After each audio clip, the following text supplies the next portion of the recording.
Yes, Fadi TV muna Uganda Afilidde mu ggwanga lya Abudhabi so nga ate ne wa Aromatic Entertainment kusana edikenzo bakyekoze bano basinkanye byonna mbina mu maaso ngenda kusaba subscribe ate ompere video kala kibagita Fadi TV mbatumiddeko era gye musinzira kubanga mugiye kumirako abasinziza mu ggwanga lya Abudhabi, abasinziza mu ggwanga lya Canada, comments nziraba, abasinziza mu ggwanga lya Saudi Arabia, abasinziza mu ggwanga lya Oman, abasinziza mu ggwanga lya Bahrain, abasinziza mu ggwanga lya Iraq, Nakato Aisha ali mu ggwanga lya Iraq ekibuga bakiyita Baghdad. Mbatumiddeko mwena n'abasinziza mu ggwanga lya Belgium mbagala byansuso, mu ggwanga lya US mbatumiddeko bannange mbagala byansuso, mu ggwanga lya Saudi Arabia Pretty Aisha mbatumiddeko ali mu ggwanga lya Saudi Arabia banange mbagala byansuso mwongere ku following up Fadi TV nyo kwamfuna updates ezina value mbanazo buli kade buli sabu nakumba tusako updates ezina value nga kusabusika nga of following ato subscribing like nga video eno yiyongere okutambula Ataisi ne muna Uganda amanyikidwa nga Joel Kamoga ono abadde wa mu football club oba team FC jibaita Kasukali Abudhabi FC era nga nibadde abana Uganda bokka era nga nabadde basamba kapira mu ggwanga lya Abudhabi era nga Kamoga munaye yafudde nenge kyamusekyo kyanonyezebwako banonyeza kye kiyinza okuba nga kyassa Kamoga kubanga yalwaddemu katono bamuddusa mu ddwaliro gye yafiiridde bamuyita Kamoga Joel. Era ono abadde azanya mu football team gye bayita Kasukali Abudhabi FC ng'azannyamu ng'akozesa mannya ga Mogani agemanya gakozesa mu football club ne Bambi bwatyo yafudde. N'ekisinga okwewuunyisa ekirala family ye temanyikiddwa era vidiyo eno nga kusobola ogitambuze ogisharinge ku platforms endala kuba ku mukulu gwa Facebook wali batambuza post naye beebuuza ani ayinza okuba muzadde wani wa Kamoga Joel kubanga essaawa zino wali ku mukulu gwa Facebook basale buli muntu yenna afuna post eyo okugisharinga bagitambuze okubona Facebook yonna beetaaga bamanyi ani ayinza okuba muzadde wa Kamoga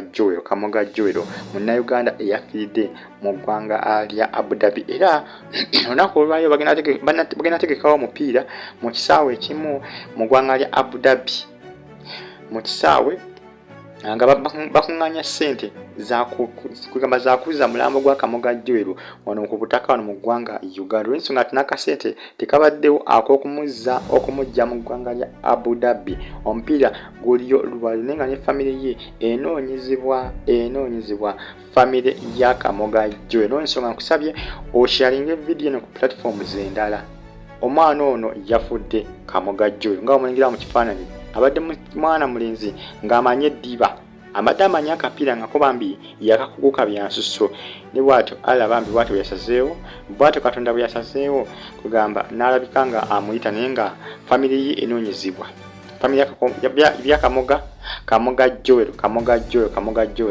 famire ye enoonyezebwa.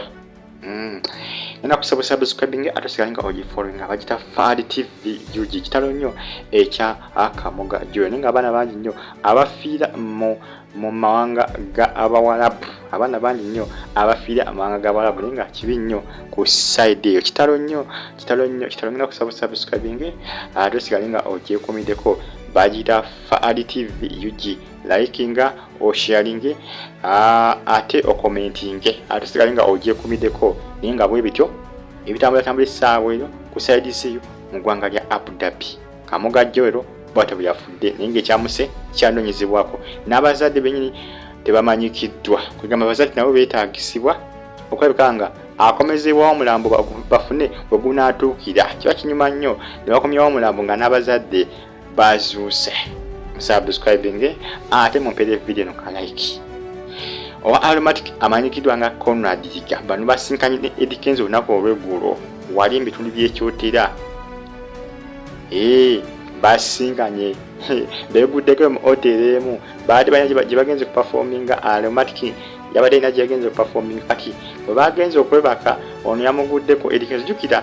kyategeeza nti bano ababiri baludde nga bamanyiganye era nga ne bwe basoma ebiseera bye basomerako basomaga ku ssomero lye limu. Konradiga kw'osaanya edikenzo. Konradiga ye musajja mukulu owa Aromatic era nga ono azanye emizannyo mingi nnyo egya Aromatic era nga ono alabikira ne mu kazannyo ka Aromatic essaawa eno akatambulatambula ka sewe ke bayita Promise bamuyita Lya era nga mukazannyaako azannyamu nga Doni musajja mukulu ono.